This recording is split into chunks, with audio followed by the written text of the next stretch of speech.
Hello friends, మీకు తెలిసిందే కదా క్యాప్టెన్సీ కంటెండర్స్ కోసం ఎక్స్ కంటెస్టెంట్స్ వచ్చి టాస్క్లు అయితే ఆడుతున్నారని. ఇక అందులో భాగంగా ప్రేరణ అయితే వస్తుంది. ప్రేరణ ఎవరినంటే తనుజను సెలెక్ట్ చేసుకుంటుంది. ఎందుకు అనంటే తనుజ అంటది, ప్రేరణ నువ్వు స్ట్రాంగ్ ప్లేయర్, అందుకే నేను నీతో ఆడాలనుకుంటున్నా అని చెప్పేసి తనుజ అడగగా ఇంకా ప్రేరణ ఓకే అని చెప్పేసి ఒప్పుకుంటుంది. ఇక వీళ్ళిద్దరైతే టాస్క్ ఆడతారు. ప్రేరణ కూడా చాలా స్ట్రాంగ్ ప్లేయర్. మనం లాస్ట్ బిగ్ బాస్లో చూసే ఉంటాం కదా అందరం. అసలు ప్రేరణ చాలా అంటే చాలా బాగా ఆడుతుంది టాస్కులు. ఇంకా అందులో భాగంగా వీళ్ళిద్దరికైతే బాల్ టాస్క్ పెడతారు. ఈరోజు ఎపిసోడ్లో అయితే చూపిస్తారు వీళ్ళిద్దరు టాస్క్. అసలు లైవ్లో చూడాలి, చాలా బాగా ఆడింది ప్రేరణ. అసలు చాలా స్ట్రాంగ్ ప్లేయరు. ఇంకా లాస్ట్ టైం కూడా ఫైనల్ వరకు వచ్చేసింది కదా, టాప్ 5లో కూడా ఉంది. ఇంకా తనుజ అయితే ఈ టాస్క్లో ఓడిపోయింది. ప్రేరణ అయితే విన్ అయింది. కాబట్టి ఇంకా తనుజ క్యాప్టెన్సీ కంటెండర్ నుంచి వెళ్ళిపోయింది. ఇప్పుడు తనుజ క్యాప్టెన్సీ కంటెండర్లో లేదు. ఓన్లీ ఇప్పుడు ఉన్నది ఎవరు అని అంటే, ఇప్పుడు వరకు అయితే క్యాప్టెన్సీ కంటెండర్లో ఉన్నది కళ్యాణ్.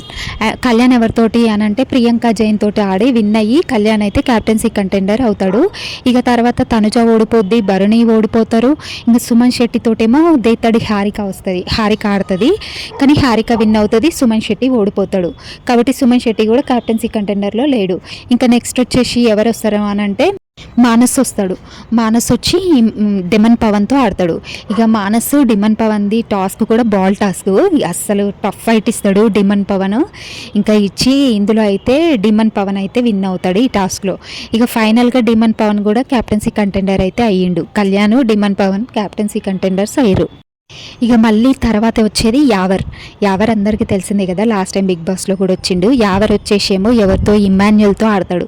అసలు వీళ్ళిద్దరూ టఫర్స్. ఇంకా ఆయన కూడా చాలా టఫ్ ఫైట్ ఇస్తాడు. యావరు ఇమాన్యుయల్ కూడా టఫ్ ఫైట్ ఇచ్చిండు టాస్క్లలో. ఇక ఫైనల్గా ఇమాన్యుయల్ అయితే గెలిచిండంట ఆ టాస్క్లో. ఇక ఇప్పుడు కళ్యాణ్, డిమన్ పవన్, ఇమాన్యుయల్ వీళ్ళ ముగ్గురు అయితే క్యాప్టెన్సీ కంటెండర్స్ అయ్యారు. అసలు ముగ్గురు స్ట్రాంగ్ ప్లేయర్సే. ఇక వీళ్ళలో ఎవరైతారు క్యాప్టెన్ అనేది ఈ వారం చూడాల్సిందే మనం కూడా. మీకు ఎవరు కావాలనిపిస్తుంది క్యాప్టెన్? ఒకసారి కామెంట్ చేయండి.